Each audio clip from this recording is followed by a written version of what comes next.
I'm going to share with you the 20 cheat codes that took me from being homeless in Mumbai to a monk, to an MIT grad, to a multi-millionaire entrepreneur. I've been the CEO, the chief operating officer, and senior executive at tech companies that created over $60 billion of value. Nowadays, I advise startups, billion-dollar companies, private equity firms.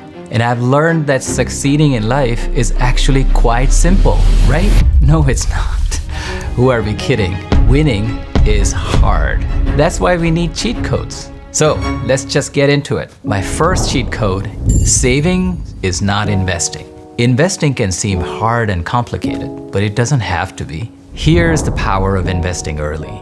If you put just $5,000 into an S&P 500 index every year, starting in your 20s, by the time you retire in your 60s, you'll have $1.4 million.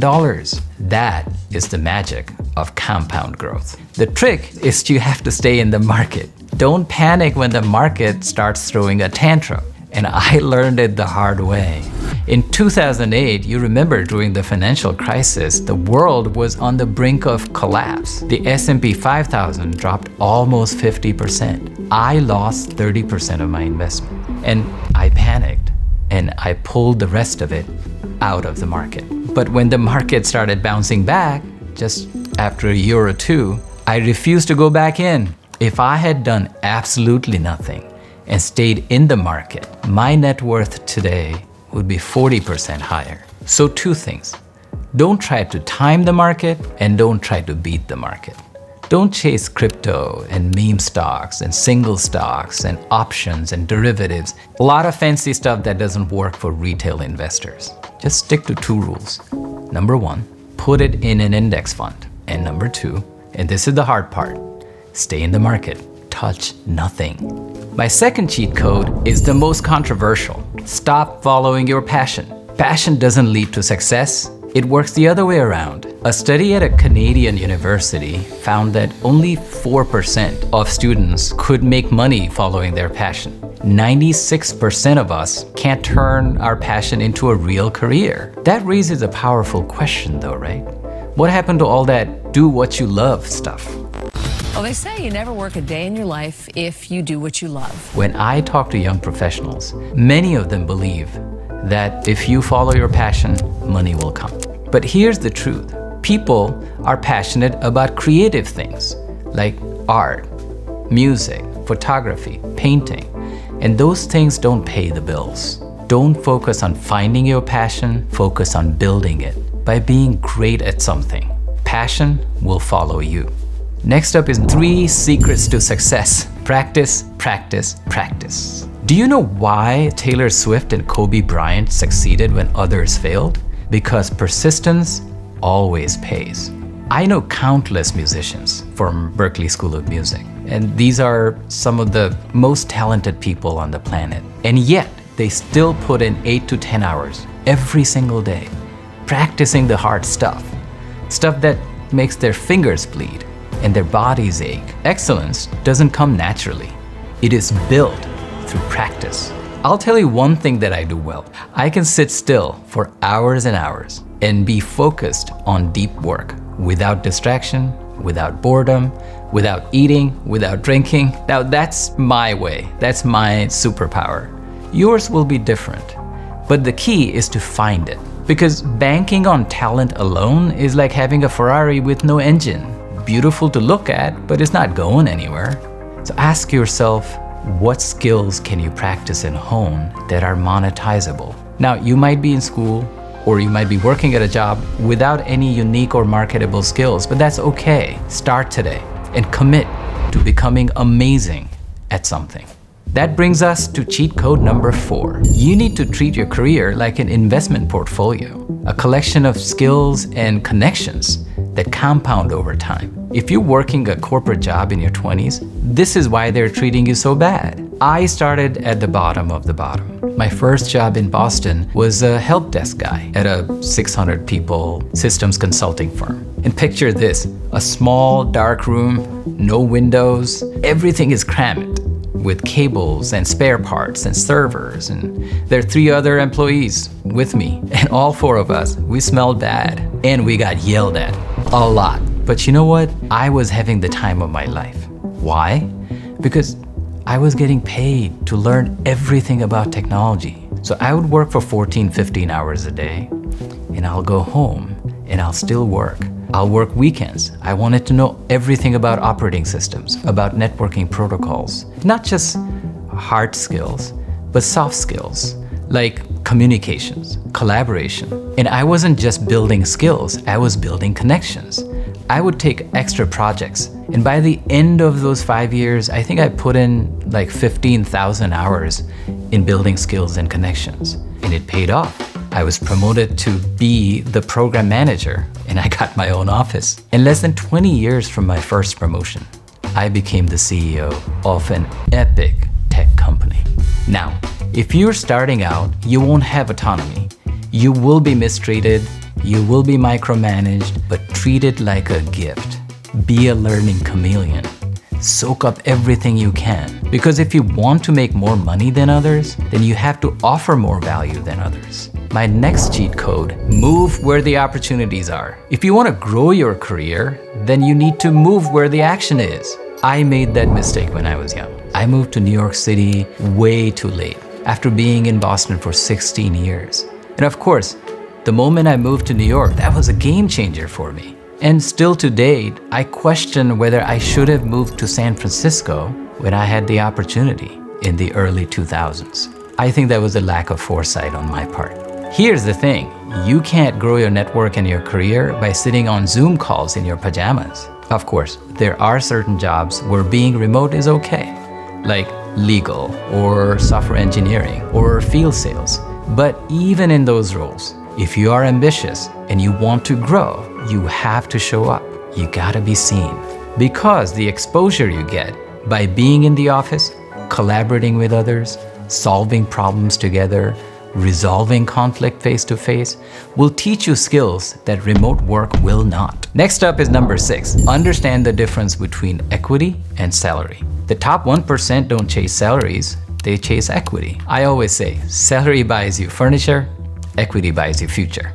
Equity is exponential. You'll own an unlimited upside. And of course, listen, 9 out of 10 times, you'll swing and you'll miss. Happened to me so many times. I had stock options in every company that I joined. Some of them failed, some of them did well, but that didn't move my needle. But I kept swinging, and when I hit it, that was a rain-making event. It changed my life. And there is another hidden benefit. When you own equity, no matter how small, you start thinking like an owner. And that shift changes the way you approach your career, how you approach your work. Real wealth won't come from chasing paychecks. So have an ownership mindset and try to get some equity whenever you can. Cheat code number 7, humble yourself and get a mentor. I waited until 40 to get a mentor. Don't make the same mistake. Yes, I waited too long before I got real career and business mentors. Until then, it was like trying to navigate the career minefield blindfolded. I didn't know what I was doing. Once I found the right mentors, my career took off. 10 years, just 10 years after I started getting mentored by one of the most amazing CEOs, I became the CEO. And I got to work alongside some of the most brilliant people on the planet. And do I think that was just a mere coincidence? No, not at all. Having a mentor is like having the ultimate cheat code for the game of life. And by the way, don't fall for those executive coaches that charge you for advice. They're all fake. Find real mentors who are invested in you. Read a great book. It's called $1 Trillion Coach. It's about Bill Campbell, and it's amazing and it's inspiring. Cheat code number 8 is to have an emergency fund so you're ready for whatever life throws at you. If you got laid off this year and didn't have an emergency fund, you're probably struggling to pay your bills, and that's so common. A few months ago, a friend of mine was driving home from work, and suddenly he felt like the right side of his face went numb. And he pulled over, he called 911, they rushed him to the hospital, they did all the tests, and then they found it. He had a brain tumor. And it was so heartbreaking. He's in his mid-40s, and he has a lovely family. There was no warning, no rhyme, no reason. Could happen to any of us, right? And you have to expect the unexpected, like medical bills or losing our jobs. So try to save 3 to 6 months of your expenses in an emergency fund. And please don't touch it unless and until you have an emergency. Cheat code number 9 is called forming your own FBI. This framework has saved me hundreds of thousands of dollars last year. In our case, FBI is our Financial Bureau of Investigation. First, where is your money going? If you don't know where your money is going, how can you control it? Second, categorize your cash into 4 buckets. I call them 4 E's: emergency, essentials, equity, and enjoyment. Emergency fund, savings for a rainy day, your safety net. Essentials, the everyday expense like electricity, gas, rent. Equity is your investments, how you will build long-term wealth. And enjoyment, well, that's the fun stuff, vacations, hobbies, entertainment. But here's the catch. You only fund the 4th bucket after the first 3 are covered. Now, the easiest way to build your FBI is to use apps like Mint or Good Budget, but they help you track and categorize your expenses. Next up is cheat code number 10. Forget the American dream unless you want American debt. Stop chasing status symbols like designer clothes. It makes you look broke. I was 36 when we bought our first home. My wife and I were dinks, double income, no kids, and we made sure that our annual mortgage was about 22% of our annual expenses, and we knew that we could comfortably manage the mortgage. Now, home buying is the biggest debt that you don't need when you're in your 20s. And same goes for the credit card debt. So many of us spend so much on designer brands using credit cards. In the US, the average credit card interest rate is 22%. Sometimes it's even 28%. So say no to designer sneakers and status symbols. Don't let brands define you. So the cheat code is simple. Wealth isn't about what you buy, it's about what you keep. My 11th cheat code is to get financially literate. Einstein called compound interest the 8th wonder of the world. There are 2 books on finance that I highly recommend. One is Psychology of Money, and the other is Algebra of Wealth. These books aren't the get-rich-quick nonsense that you get peddled every day. They focus on your mindset, on the discipline, and the long-term financial principles. Now, why does that matter? It matters because financial literacy is the best investment you can make in yourself. It's the shield that protects you from bad decisions and financial traps. So start with 3 things. Learn how compounding works. Convince yourself that it is really magic. 2, learn how credit scores work. Remember, your credit profile matters more than your dating profile. And number 3, how taxes work. Stay out of trouble. Trust me, prison food doesn't taste great. Cheat code number 12, automate every financial transaction you have. If you hate saving money, this one thing will make it so much easier. When I was in my 20s, I wish I had done things differently. I wish I had let technology take care of my finance. You can learn from my mistakes and do 3 things. First, automate savings and investment. Do that before your paycheck hits your hands. I regret not investing in my 20s. I regret not letting the idea of compounding work its magic. Second, automate your bills. Set up automatic payments for everything. Utilities, credit cards, subscriptions. That way you'll never miss a payment or get hit by late fees. Third, automate your spending control. Use technology to put guardrails around your discretionary spending. That brings us to number 13. Go analog. Doom scrolling is killing your critical thinking skills. In the 1970s, about 40% of high school seniors read at least 6 books a year, and 12% of them didn't read any. Today, those numbers have flipped. No one wants to read anything. We are a distracted generation, but there is hope. A 2017 study found that even a 1-week detox from social media can improve your attention span and cognitive function. That's because deep reading and immersion helps you think critically, engage in complex ideas, and even expand your vocabulary. In a world where everybody is distracted, your ability to be focused will be your superpower. Cheat code number 14 is to think of failure as your friend. I know I sound like a Hallmark card, but it is so true. The most successful people we know are the people that fail the most. Take me, for example. I have been fired, not once, not twice, but 3 times in my career. And it wasn't pretty. Each time it was on the spot firing. No warning, I didn't even see it coming, and it was brutal. They would say, "We're letting you go. We'll send your stuff in boxes later. Go spend time with your family." And I was like, I don't wanna go. And my family is the last thing I wanna see when I get fired. And being fired is tough. Each time I was unemployed, it lasted for more than 6 months. And every day felt like a struggle. Reaching into my network or talking to recruiters, even talking to my friends, it was hard. I felt embarrassed. I felt like I was a failure. But here's what I've learned. Failure is not our tormentor, it's our teacher. If you learn from it, it will prepare you for success. Cheat code number 15 is a hard one. Don't be afraid to ask for help. There's a reason they call success a team sport. Fear was my biggest kryptonite. For years, it was like this invisible force field that trapped me into mediocrity. And I was so fearful of rejection, I was paralyzed. And now, of course, I'm old and I'm shameless, and I embrace the idea that I will be rejected. Ed Sheeran was rejected by every single record label. They thought he was too ginger, or too acoustic, or too nerdy looking. He faced rejections even while performing. He'd get booed and heckled. But now he's selling out stadiums and singing with Beyonce. So someone doesn't like you, so what? Keep moving until someone does like you. Find your tribe. Surround yourself with people who inspire you, who support you, who challenge you. As Dumbledore said, help will always be given to those who ask for it.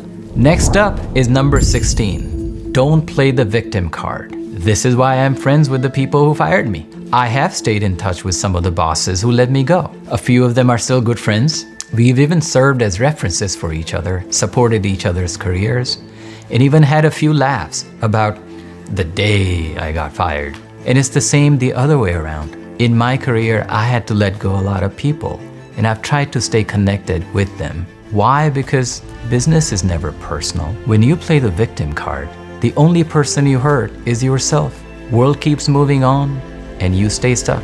Remember, world is not interested in being fair to us. Life is too short to hold grudges. My 17th cheat code is the most important decision you'll make is who you go home to every day. If you end up with the wrong partner, you will be emotionally bankrupt. This is the one thing that I feel I got right. In my early 20s, I dated a lot, and when I found the right person, then we both took it slow. We spent 6 to 7 years together, living together, before deciding to get married. And I was in my 30s then. And by then, we understood how we both thought about life, how we would have tough conversations, how would we resolve conflicts with love and respect. And today, she is still my best friend. That one decision has made my life richer in every way possible. Now, here's something to remember. Our brain operates using 2 types of thinking systems. System 1 is the fast emotional gut reaction. This is what takes over when we're infatuated, when we fall for someone attractive. It's immediate, it's exciting, it's romantic, but it's not deep. System 2, on the other hand, is the slow, rational thinker. It's the part of your brain that evaluates the long-term compatibility and weighs what really matters in your partner.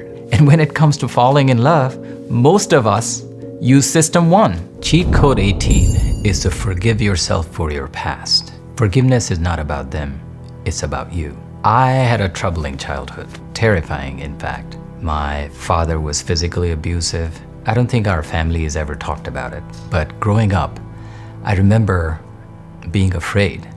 Every evening I would look at the clock. I'd be watching it, and it would be 8 p.m.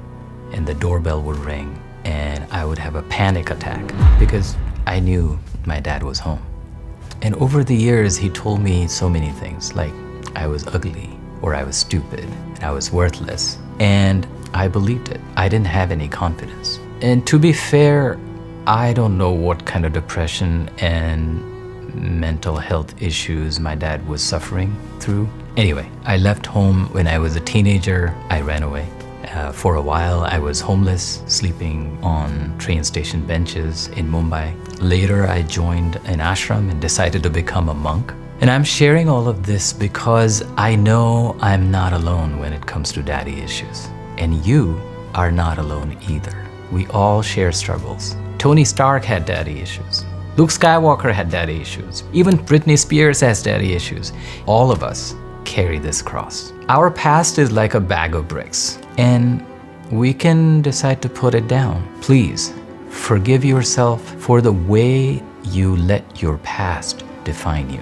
My 19th cheat code is true value is about what you bring to others. Your success is the echo of the lives you improve. There is a profound Native American saying that I love. You live only as long as the last person who remembers you dies. Think about it. Our lives, our careers, our legacy, all of it boils down to just one thing: the impact we make on other people's lives. As I get older, I now know that everything that matters is about others. I didn't know that when I was young, because it's about the whispers, the stories people will tell about your kindness, your generosity, your love, your impact, long after you're gone. That brings us to the last cheat code, number 20. Your happiness is connected to what you own and what you desire. The secret of happiness is just one simple equation. When I was at the monk training center, a senior monk shared with me something that changed my perspective forever. He was actually a physician by training, a very successful man who became a monk, gave up everything. He's probably in his 80s now, but still as wise and insightful as ever. He had a simple equation. H is equal to O divided by D. Happiness is equal to what you own, O, divided by what you desire, D. If you own more than you desire, the top number will get larger than the bottom number, and your happiness will increase. But if your desires exceed what you own, your happiness will diminish. Our desires can be infinite, but the things we can own are always going to be finite. Even for the richest man on this planet, that is a fact. And so the key is to manage your desires. If your desires are exactly equal to what you own, then you will find that perfect unity of joy and happiness. I think it's a brilliant equation, and I will leave you with my favorite part. When your desires approach zero, your happiness goes to infinity. If you like this video, please subscribe to my channel for more content like this. I'll be posting every week.